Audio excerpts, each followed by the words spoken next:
That is the Tren de Aragua gang out of Venezuela that has been unloaded off planes in El Salvador, put in their prisons willingly by their president, paid for by the United States to get them out of our country and to make this country safer. And those are the people the Democrats want to protect. They want to have them flown back into our country, which is absolutely insane. We're going to cover more of that today.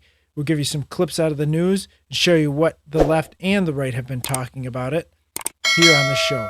Thanks for tuning in. Don't forget to like, subscribe, share with a friend, leave a comment below. Here we go. Our first clip is from the press secretary, Carolyn Levitt, who does an amazing job in the press room for Donald Trump and his administration. And she is explaining to the people what the Tren de Aragua is and how bad and vicious these people are. I would remind everybody in this room that Tren de Aragua is a foreign terrorist organization operating within the United States of America because the previous administration allowed them to invade our country. These are monsters who tortured, raped, and murdered a 12-year-old Jocelyn Nungre. They murdered 22-year-old nursing student Laken Riley. They led a multi-state sex trafficking operation involving smuggling women into the United States, holding them in stash houses in Louisiana, Florida, New Jersey, Texas, and Virginia, and forcing them into prostitution. They kidnapped and murdered a 33-year-old woman in Texas. They sexually and physically assaulted a woman and her daughter in Wisconsin. They conducted a mass shooting in Illinois. They peddled untraceable ghost guns across New York City, took over an Aurora, Colorado apartment complex where they kidnapped and tortured victims. And by the way, many of you in the mainstream media said that didn't happen. It turned out that it did. And because of the effective immigration policies of this administration, those foreign terrorists were detained and they are no longer operating on American soil, and we have President Trump to thank for that. So she gets into some of the heinous crimes that these gang members have committed. They've been found in numerous states across the country: Pennsylvania, Florida, California. Obviously, we talk about Colorado and them taking over an apartment complex there. And she is not afraid to call out the media on their lies and hypocrisy and, blindness to some of these stories, them choosing not to share these stories because they are pushing a special narrative, which is absolutely unacceptable. And she goes on to talk about, she's addressing a question from Peter Doocy on Fox News, who asked the best questions in the last administration, some of the only honest questions that were being asked of the Biden administration, even though they did not answer them, or they just eventually stopped asking him or picking on him to ask questions. And she is quick to point out, or he's quick to ask about the furthering, not just deporting these people, but maybe even declaring a war on this gang.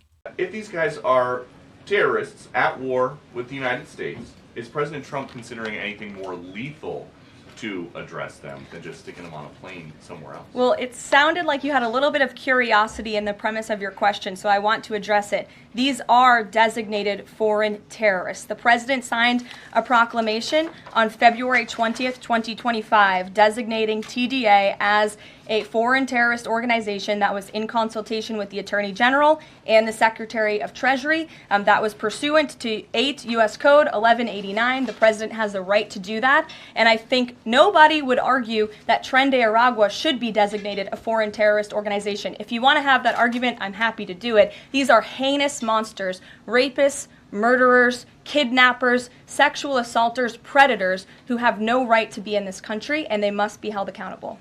And so, like I talked about before, the left is trying to use the justice system now to prevent these people from being deported and actually trying to turn the planes around back to bring these people back into America. And for what? I mean, the Democrats are so insane. They cannot course correct. I mean, it's kind of enjoyable to watch because their popularity has tanked. As we can see, the poll numbers came out recently, and they are tanking. They can't even find a leader, which we've shown in previous episodes and multiple times. There's nobody in charge of the Democratic Party. And so they keep going further left. And they have such a separation in their party. It's actually amazing to see.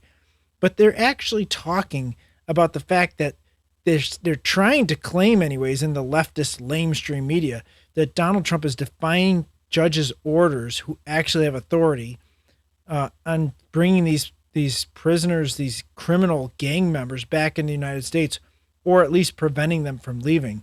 The administration knew they were defying the order, so this is likely to head perhaps to the Supreme Court. Yes, George, as Mary reported, we are told, a calculated decision to ignore the judge's directive. The hearing on this is rather extraordinary. The hearing on this had already started before those planes took off. It was before the judge actually issued the order, but it was after it was quite clear the judge was skeptical of the use of this 1798 Aliens Enemies Act. By the way, that is an act that has only been used 3 times in all of American history. So the judge was clearly skeptical of it. And then when the order came, the order was clear that even if the planes had taken off, they were to turn around. Let me read you what the judge said. You shall inform your clients of this immediately. Any plane containing these folks that is going to take off or is in the air needs to be returned to the United States.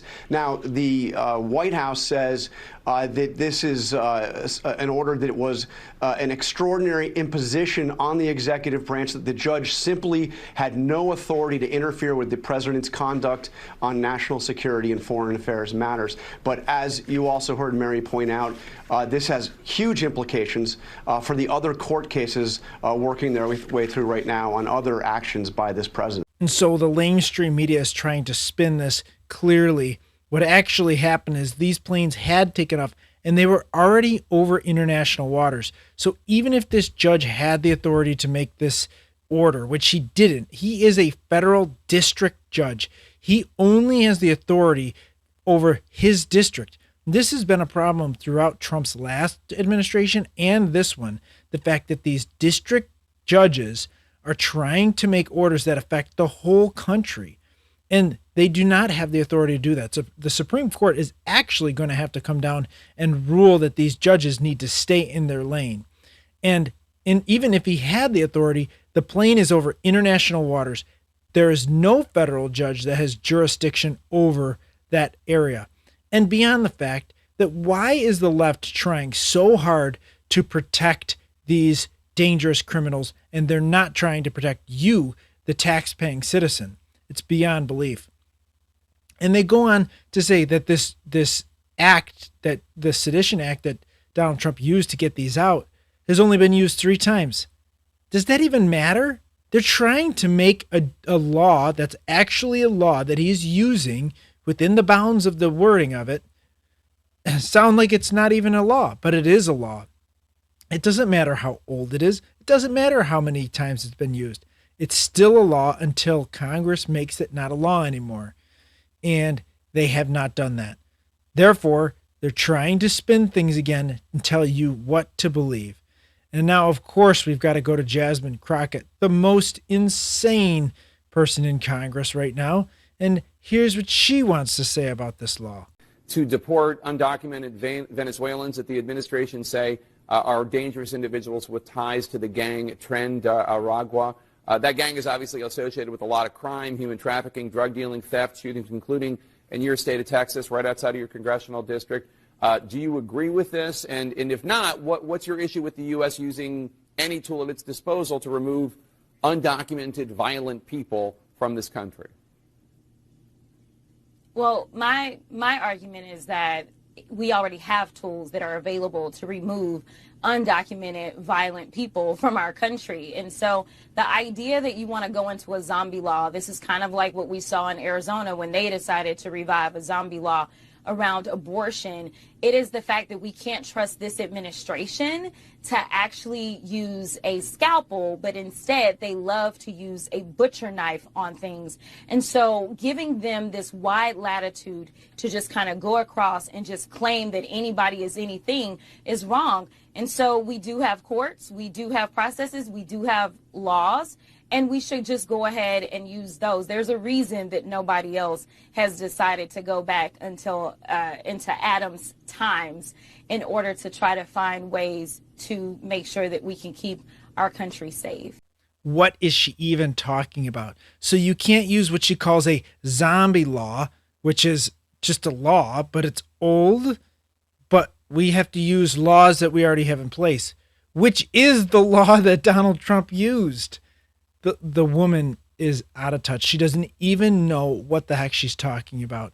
She has a special place running for president of 2028 because, and you know, they have no leader, and this is who they're going to pick. These are the people they want to protect. The Tren de Aragua Gang.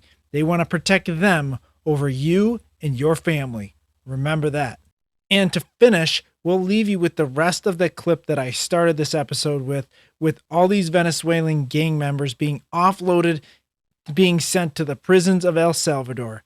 This is a great video. Props to whoever made it.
César Eliseo Sortomala.